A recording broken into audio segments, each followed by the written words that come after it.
Salud y esperanza para todas las personas que en estos días que ya llega el verano aquí en Sevilla, pues se lo deseamos desde Radiópolis.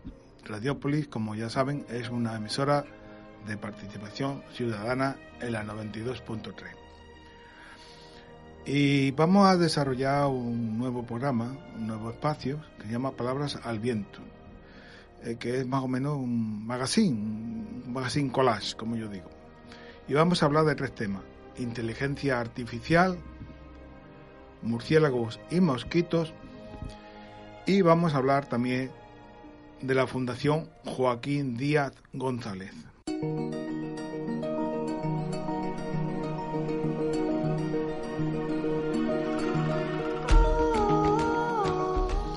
Andrew Yang Tang es vicepresidente y científico jefe de Baidu, un motor de búsqueda chino, y copresidente y cofundador de Coursera, una plataforma de educación virtual desarrollada por académicos de la Universidad de Stanford, en Estados Unidos. Es uno de los pioneros y referentes de la inteligencia artificial. Este profesor, asociado en el Departamento de Ciencia de la Computación y de Ingeniería Electrónica de la mencionada universidad, desarrolla la idea que, al igual que la electricidad en el pasado, la inteligencia artificial tiene la capacidad de transformar todas las industrias y que afectará a nuestras vidas, tanto personalmente como profesionalmente, al igual que generaciones pasadas se vieron afectadas por la introducción de la electricidad. Pero vamos, ¿qué es la inteligencia artificial?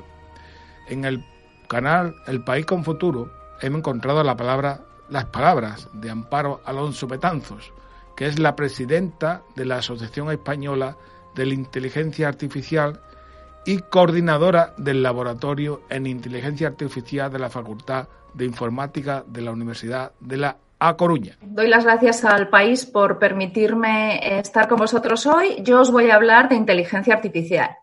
¿Y qué es eso? Bueno, pues es la disciplina científico-tecnológica que intenta crear máquinas y programas que tengan un comportamiento inteligente como el de las personas, es decir, que sean capaces de pensar o de razonar. Es tan importante que va a constituir el que un país sea o no sea en el siglo XXI, esté o no esté en el mapa y sea capaz de generar riqueza y un nivel de empleo de calidad. Es un área multidisciplinar. Vamos desde el aprendizaje automático, la visualización, la reproducción o el entendimiento del lenguaje natural o los sistemas de recomendación. Pero como trata temas tan complejos como la inteligencia, también ha ido incorporando cada vez más profesionales de otras disciplinas, como la filosofía, la psicología, la lingüística o las matemáticas. Y también está en todas las áreas de aplicación en las que podáis pensar. Es, por ejemplo, lo que se utiliza para que vuestro móvil reconozca vuestra huella o para que WhatsApp complete de forma automática el texto que estáis escribiendo. Es lo que se utiliza en los traductores automáticos o lo que nos permite que nuestro banco esté en comunicación con nosotros 24 horas al día durante 7 días a la semana. O nos haga recomendaciones de qué hacer o qué visitar o qué restaurantes en función de lo que gastamos nuestro dinero. Nos permitirá tener vehículos autónomos en el futuro, decirnos qué abogado nos conviene para nuestro problema o qué probabilidades tenemos de que el juez falle a nuestro favor. Nos permitirá tener una agricultura más ecológica, con menos pesticidas y menos fertilizantes, saber cuándo tenemos que recoger el vino o qué sabores son más apetecibles para los consumidores en el futuro. Nos permite que las tiendas gestionen sus colas o unan sus tiendas virtuales con sus tiendas físicas, que tengamos experiencias turísticas mucho más personales, más individualizadas. O si somos un equipo deportivo, un equipo de fútbol, nos permitirá estar imbatidos durante mucho más tiempo diseñando nuestras estrategias. En medicina va a suponer una revolución, desde ayudarnos a estar menos solos en los hospitales, por ejemplo, y acompañarnos, ayudarnos a hacer diagnósticos con mucha menos invasión y mucho menos dolor, traerá un nuevo tipo de trabajo en el que las personas nos ocuparemos más de la parte más creativa del trabajo y las máquinas de la parte más automática, y por tanto en medicina nos va a permitir que los médicos estén más tiempo con nosotros. Y fijaros, fue un sistema de inteligencia artificial el primero que alertó de que teníamos un coronavirus en Wuhan. Lo hizo un par de días antes que lo hiciese el gobierno chino y la OMS, utilizando un rastreo en todas las publicaciones que había en la zona y viendo hasta dónde se iba a extender, sabiendo cómo estaban de ocupadas las líneas aéreas que salían de ahí. Podremos aprender de forma mucho más individualizada, aprovechando las características de cada persona. Pero no solamente haremos cosas tecnológicas, también tiene que ver con la creatividad. Nos ayudará a ser más creativos en música, en escultura o en pintura. Fijaros, la inteligencia artificial, como cualquier trabajo de investigación, es un viaje que se hace en equipo. Y aquí os enseño parte de mi equipo, en el que lo que me gustaría destacar es que muchas de las personas que están aquí son chicas. Esto es muy difícil en una facultad de informática. En España la media de chicas en las facultades de informática es del 13%. Es importante que en una tecnología que va a cambiar el futuro estemos presentes también las mujeres. Además, es un trabajo en el que hay mucha movilidad y nos relacionamos con equipos internacionales de investigadores y con empresas, lo cual también nos enriquece mucho como investigadores, pero también como personas. Para enseñaros algunas de las cosas que hacemos, os contaré que trabajamos también con profesionales de otras áreas. Por ejemplo, en ingeniería hemos ayudado a nuestros compañeros de caminos a predecir cuándo se va a romper una viga de hormigón. Ellos necesitan saberlo produciendo vigas con distintos tipos de mezclas y manteniendo la seguridad, y necesitan prensarlo y romperlo. Este experimento es muy caro y nosotros podemos ayudarle a hacerlo con más seguridad y ahorrando costes. También podemos predecir cuándo va a fallar un componente mecánico en un motor, en el motor de un barco, en el motor de un aerogenerador, con tiempo suficiente para permitirnos saber si necesitamos ir a puerto o no, por ejemplo, o pedir la pieza. Eso va a permitirnos que los costes sean mucho menores, porque solo estaremos cambiando piezas que sabemos que van a fallar, y que los tiempos en los que paramos el barco o el aerogenerador sean menores. La salud, como os dije, también va a ser un área muy interesante. Os enseño parte de nuestro sistema, que lo que hace es monitorizar el estado de salud del feto mientras su mamá está embarazada. Y así podemos saber si necesitamos intervenir, por ejemplo, para provocar el parto, o si todo va bien. También tenemos aplicaciones en socioeconomía y medio ambiente, que van desde, por ejemplo, predecir si se va a producir un incendio o no, hasta trabajar con los psicólogos en políticas que nos permitan tener un medio ambiente más sostenible, gestionando nuestras ciudades. Parte de esto lo hemos hecho con agentes inteligentes y lo estamos reutilizando ahora para trabajar en la crisis del COVID-19, intentando programar unas buenas políticas de desconfinamiento teniendo en cuenta nuestro estado psicológico. La Unión Europea ve la inteligencia artificial desde un punto de vista ético y ha producido leyes que nos protegen como personas, protegen nuestros datos y nos dan el derecho a la explicación cuando hay un algoritmo inteligente que diagnostica o predice algo sobre nosotros. En general, la inteligencia artificial, como he dicho, va a traer un cambio en el escenario del empleo, pero no va a ser el final del trabajo. Habrá trabajos nuevos, obviamente algunos trabajos desaparecerán, pero la mayoría de los escenarios van a ser compartidos entre las personas y las máquinas, donde las personas desarrollaremos nuestro lado más creativo. Fijaros que la mayoría de los empleos para el futuro muy cercano van a estar relacionadas con la tecnología y muchos de ellos con inteligencia artificial. Será clave el poder mantener el aprendizaje durante toda nuestra vida para mantener nuestro empleo. Eso va a requerir que cada vez enfaticemos el aprendizaje más de habilidades básicas, como la creatividad, la imaginación, la capacidad de comunicación o el pensamiento crítico. Y esto tenderá a cambiar cómo trabajamos en formación profesional o en universidad, haciendo formación más flexible y, sobre todo, cada vez más interdisciplinar. Los tecnólogos tendremos que aprender sobre ética, sobre derecho, y las personas que estudian humanidades tendrán también que aprender sobre tecnología. Será imprescindible para su trabajo. Necesitaremos también una formación continua para la vida, pero cada vez más iremos a lo que se llama inteligencia artificial 2.0, en las que el arte estará incorporado a las disciplinas STEM. Y eso ya se ve en los perfiles de empresa, donde hay un perfil tecnológico importante, uno económico y de marketing que crece, pero también crece el humanístico. Y para terminar, me gustaría recalcar la frase de un importante científico en inteligencia artificial, que dice que la inteligencia artificial es la nueva electricidad. Así como no podemos imaginarnos el presente sin electricidad, no podremos imaginarnos el futuro sin inteligencia artificial. Y, por tanto, tendremos que mantener esa luz encendida para el futuro. Muchas gracias. No obstante, en esta disciplina los éxitos están cimentados sobre estratos de fracaso. En la situación que estamos viviendo, todo es nuevo y la inteligencia artificial, tal como se concibe hoy en día, no funciona bien ante lo desconocido.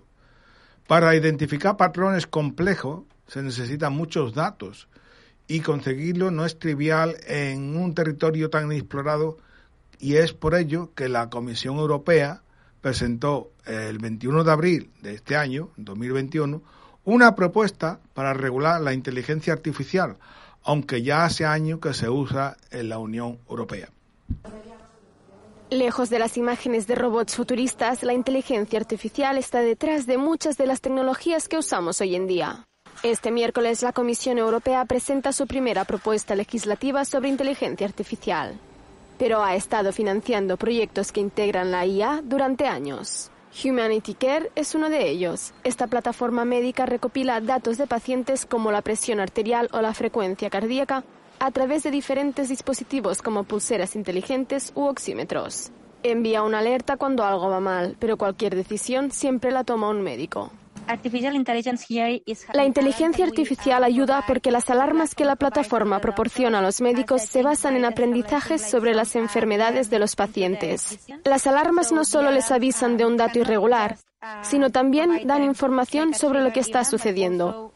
Y una vez que entran a la plataforma, pueden ver cómo están funcionando estos valores y son los médicos los que pueden tomar sus propias decisiones.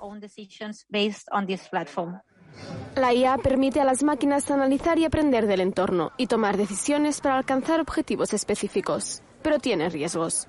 Por ejemplo, el control de la ciudadanía, algo que ya aplica China. También puede ayudar a aumentar la eficiencia de algunas tareas, como el cribaje de currículums, pero puede reproducir sesgos ya existentes, como los basados en el género o la raza. Para evitarlos, la Eurocámara quiere que la supervisión humana siempre sea una opción. La inteligencia artificial tiene que tener siempre una perspectiva humanocéntrica, tiene que estar siempre vinculada al desarrollo de los seres humanos y a la protección de los seres humanos, y desde luego tiene que también que estar vehiculada hacia que el beneficio sea lo más social y lo más repartido posible, y por otra parte tiene que ser respetuosa con nuestros derechos fundamentales. Pero la regulación excesiva de la IA podría detener su desarrollo. Estados Unidos está adoptando una fórmula que da más poder a las empresas. El profesor de ética John Tassiolas pide un equilibrio.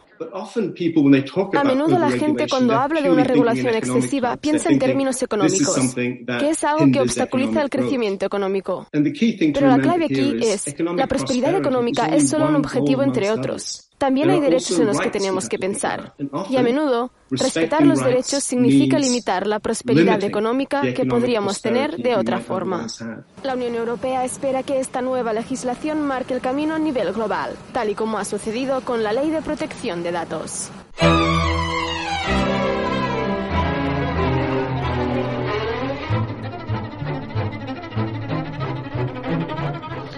El virus del Nilo causó el año pasado un brote de meningoencefalitis en pueblos cercanos a Sevilla, concretamente en Coria y Pueblo del Río, donde murieron algunas personas. Su fallecimiento fue causado por la picadura de algún mosquito infectado. El insecto lo toma de algún ave infectada, generalmente migratoria, y lo transmite cuando pican a pájaros, caballos u otros mamíferos. El año pasado, La primavera fue de abundantes lluvias y de altas temperaturas, lo que provocó un aumento de la población de este insecto en zonas de aguas acumuladas cercanas a las mencionadas poblaciones, donde abundan aves emigrantes y lo que a falta de reguladores naturales o escasez de ellos provocaron alarmas sanitarias en la zona. Uno de los predadores naturales para el control de plagas de mosquitos es el murciélago. El aumento de la población de murciélagos, que en otras ciudades ha resultado ser eficaz en su control, lo que ha hecho pensar al municipio de Coria del Río a considerar el proyecto de una empresa llamada Brutal para el aumento de este quiróptero. Hasta el momento se han instalado 40 cajas refugio en las zonas verdes del municipio para potenciar el control ecológico de los mosquitos. Un único murciélago puede llegar a comer en una sola noche unos 3.000 insectos, según los biólogos de la empresa encargada del proyecto. Esto les convierte en un efectivo insecticida natural. El mosquito es un elemento más de esta zona, es un elemento más con el que convivimos desde hace además muchos años, con el que no vamos a dejar de convivir, pero que sí debemos combatir, por lo menos en reducir su número, ¿no? Este tipo de campaña para el control biológico de plagas se inició hace más de un año en Coria con la instalación de cajas nido para utillos, las pequeñas rapaces nocturnas. Ahora se intensifica. Es una estrategia que venimos trabajando desde hace tiempo, pero que evidentemente la presencia del virus del Nilo y además la amenaza de la presencia de otros virus más complejos, incluso más agresivos que el del Nilo, que ya están presentes en el levante español y además pues comienzan a bajar hacia más al sur, ¿no? Los biólogos del proyecto harán un seguimiento a lo largo de todo el año de la población de murciélagos en la localidad y previsiblemente les instalarán más refugios. En nuestra mente, la palabra biodiversidad rápidamente la asociamos con parques naturales y a montañas lejanas. Pero en nuestro alrededor también hay mucha biodiversidad. Uno de los rincones donde existe una variedad diversa es el Parque María Luisa de Sevilla. Y de ello nos va a hablar Elena Moreno, que es bióloga y fundadora de la empresa Ecourbe.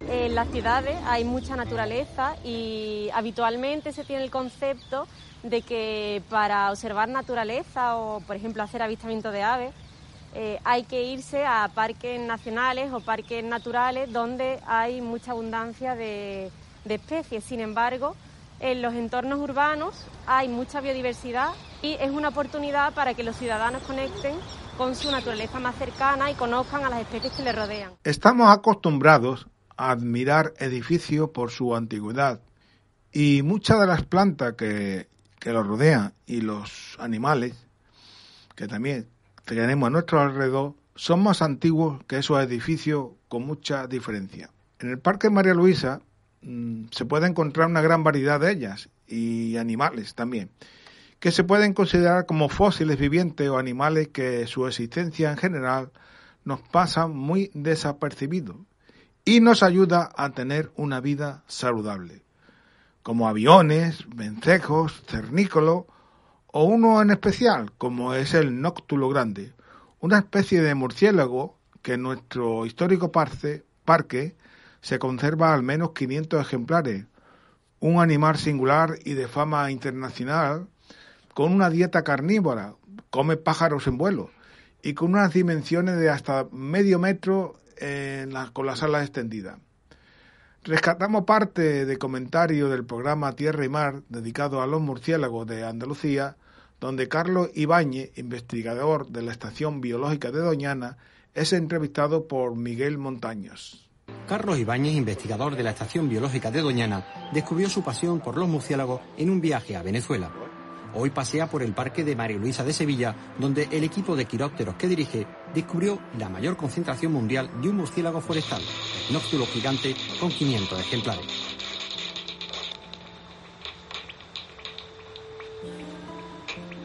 Los murciélagos forestales viven en los huecos o hendiduras de los árboles viejos. El nóctulo gigante es una de las 23 especies que hay en Andalucía. En general, los murciélagos son beneficiosos para la agricultura. En el delta del Ebro se ha comprobado que hay una relación entre la abundancia de murciélagos y abundancia de plagas del arroz también, que pueden llegar a controlar de alguna manera, no de forma total, pero sí a mantener en niveles más bajos poblaciones de especies plaga. Ha podido demostrarse que el nóctulo gigante captura pequeños pájaros en su proceso migratorio de Europa a África. Todo un descubrimiento a nivel internacional de una de las especies más raras de Europa. Estas imágenes han sido tomadas en el Zoo de Jerez de la Frontera.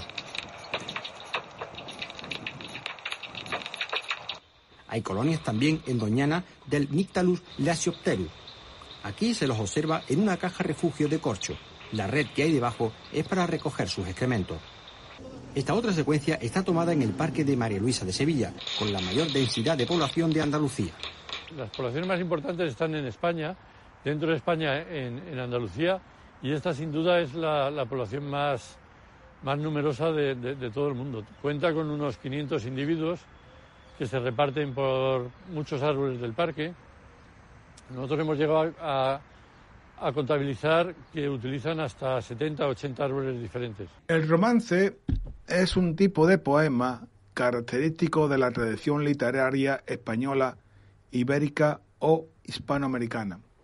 Es un poema característico de la tradición oral española. Sobre los años 70 nació un movimiento musical en tierras castellanas que podíamos llamar Nuevo Mester de Juglaría, divulgando las músicas tradicionales de Castilla y León. Dentro de este movimiento podemos situar a Joaquín Díaz González, que dedicó su vida a trabajos de interpretación, investigación y divulgación de la cultura tradicional y folclore, y que dio a conocer con la publicación de libros y grabaciones de discos temas versados sobre romance, canciones y dichos populares, cuentos legendarios y leyendas de difusión oral. Fue el creador del Centro Etnográfico de Urueña, en Valladolid, proyecto que culminó en 1994 con la Fundación Joaquín Díaz. Hoy hacemos una visita a esa fundación. Sí recuerdo la primera canción que aprendí de una persona mayor. Fue una persona que trabajaba en la finca de mi abuelo, en Getafe, y que me cantó un romance que después ha sido para mí una constante en los trabajos de investigación, que era el romance de San Antonio y los pajaritos. Se explica una historia de un San Antonio niño que al que su padre le encarga que vigile el sembrado, en fin, en las propiedades, y el niño, pues para que los pájaros no piquen en el sembrado, les mete a todos dentro de una habitación, ¿no? Y entonces esa excusa le sirve para ir mencionando todos los nombres de los pájaros, ¿no? Bueno, yo recuerdo que ese romance lo memoricé, pero por la noche, dándole vueltas, no recordaba algunos de los... Entonces tuve que volver al día siguiente a preguntarle a esa persona, con lo cual probablemente sin quererlo, pero se despertó en mí ese interés por lo tradicional y al mismo tiempo pues por los informantes, por la gente que sabía todas esas cosas y que luego pues me han dado tanto de su cultura. Un chico festeaba con una chica. A mí me ha interesado siempre la música, pero también cómo el repertorio influía o partía de la mentalidad de las personas. La mentalidad es todo eso que no se ve, pero que conforma la manera de pensar de una persona. Si una persona recordaba un romance, era probablemente porque ese romance hablaba de la familia, de la relación entre el padre, la hija, el no sé qué, y todo eso era importante para la propia vida, ¿no? Hoy día eso ha desaparecido. En general, la música que hoy día escuchamos en un ascensor, en una cafetería, no suele ser música, digamos, propia. No es algo que nuestros padres o nuestros abuelos nos hayan transmitido y que nosotros hayamos asimilado. Entonces, ese tipo de cultura superficial, el problema es que hoy día ocupa casi todo. No hay espacios suficientes para mostrar cómo es esa otra cultura que nos pertenece mucho más. Pues yo creo que en mi infancia tuve ya ese primer acercamiento, porque claro, cuando uno vive en una familia, como era mi caso, que sabían cantar y que comunicaban, y mi abuelo contaba muy bien cuentos y demás, eso lo ve como algo natural, es decir, como una especie de educación familiar que no tiene demasiada importancia. Pero claro, cuando ve que eso, esa cultura en la que uno ha vivido puede servir a otras personas o puede facilitarte la comunicación con esas personas porque tienes los mismos gustos, la misma inclinación musical, etcétera, pues entonces te das cuenta de que puede ser algo práctico y en mi caso que puede ser la dedicación de una vida entera, ¿no? La fundación es el resultado de unas carencias que yo mismo tuve cuando empecé la formación universitaria, ¿no? Veía que había muchas dificultades en encontrar fuentes bibliográficas, documentación, etcétera. Y siempre pensé que había que hacer un lugar donde guardar todas esas cosas, que la gente pudiera venir libremente a estudiar, a consultar todo eso, ¿no? Entonces, en el año 82 se creó ya oficialmente, por decirlo así, la fundación con esa idea. Cualquier persona que visita esta fundación se da cuenta de que, en cierto modo, le pertenecen, está cerca de ellas y es capaz de identificarlas y decir, pero si esto es una cosa que mi abuelo hacía o tal. Yo creo que ese es el secreto de la fundación, que está viva y que depende de la vida de otras personas, más que de unos objetos que están muertos, ¿no? Al contrario, están todos vivos y de ellos se puede sacar una multitud de consecuencias, ¿no? Nosotros no solamente tenemos objetos o piezas que hemos comprado o que se nos ha regalado en un momento dado, sino que se van incrementando en la medida que viene gente por aquí, tiene en su casa objetos parecidos y nos dice, pues no me importaría cederles, dejarles en depósito esos instrumentos, ¿no? Con lo cual la colección se enriquece permanentemente. Eso yo creo que ha permitido que en estos momentos pues tengamos más de 1.500 instrumentos musicales, ¿no? Yo dejé de cantar el año 74. Estuve cantando entre el 64 y el 74 y tenía una comunicación directa con un público, ¿no? Entonces sabía más o menos lo que ese público pensaba de lo que yo hacía, ¿no? A partir del año 74 yo no recibo esa comunicación a través del público. Pero lo he vuelto a encontrar otra vez aquí. Es decir, la gente me viene a contar cosas muy curiosas que han influido mucho en su vida a través de las canciones que escuchaba de mis discos, ¿no? Y gracias a eso, algunas personas se han acercado a un mundo musical o poético que puede ser interesante y válido todavía, ¿no? Para mí esa es la satisfacción mayor que tengo cuando alguien viene y me dice pues que, yo qué sé, que una cosa que le pasó en su vida, que estaba en una situación muy negativa, con una depresión o algo así, pues le ayudó a salir de esa...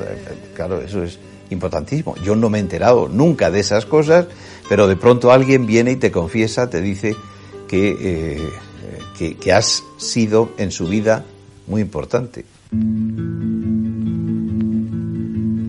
Divino, glorioso Antonio, suplícale a Dios. Y nada,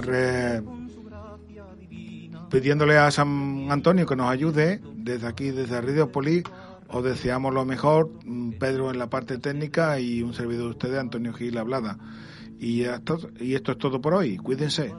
Caballero cristiano honrado y prudente que mantenía su casa con el sudor de su frente y tenía un huerto donde recogía cosechas del fruto que el tiempo traía.